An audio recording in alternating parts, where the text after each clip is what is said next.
di nuyu imam Sarif Aydara di ko ñaanal yàlla yàggal ko ci kanam njaboot waaye ñi nga xaasal na yow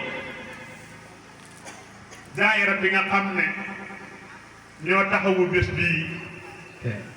seenu taxawaay rafet na yan yàlla rafetal seeni mbir amiin yaa rabbi ci njiital seen Maset Seck ak Lat Sall yan yàlla defar seeni mbir amiin yaa rabbi waaye ndaw ñi seen gannaaw ak jigéen ñi seen gannaaw ba tax ngeen man te ñeme yan yàlla dëgëral leen ngeen itam kon dafa mel ni guddi gi kenn rek ko jegoo mooy kan Alaaji Bati mooy afir rusli ñëwal man bil haashimi yusabayanandi da ngay laaj ci 313 yi nga xam ne yàlla daf leen délégué ci àdduna bi kan moo ci niroo yéen yàlla Muhammad loolu sang boobu day xaraamun alayhi naaru qalbun aba li tax moom mën da bokk ak gaa yi mën da niroo gaa yi yàlla daf ko xaasal ne ko sa jëmma képp koo xam ne xolam bëgg na la rek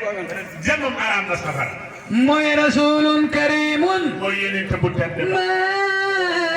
saqatu rabayanandi mooy yeneen te di ko mas la mooy boromam uhiddu li xwaalil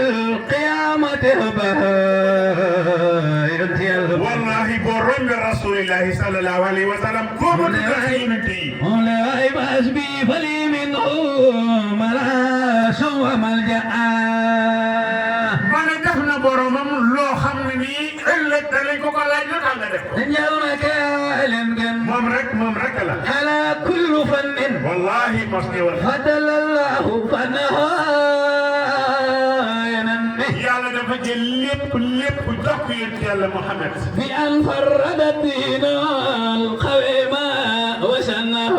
ala kulli fannin boobu yéen yàlla Muhammad daf daan toog ne ana baabul ilmi ana baytul ilmi wa aliyu baabahu فقد ساس إنسى الخلق daf daan wax ne man may ne ko xam-xam ترا وجنه ينمي ba xam nga ni Seydina Aliyu mooy buntu xam-xam وإن نسرا في الخلق تعلم بأنه ينتهي المهم moo tax yéen yàlla Muhammad du morom kenn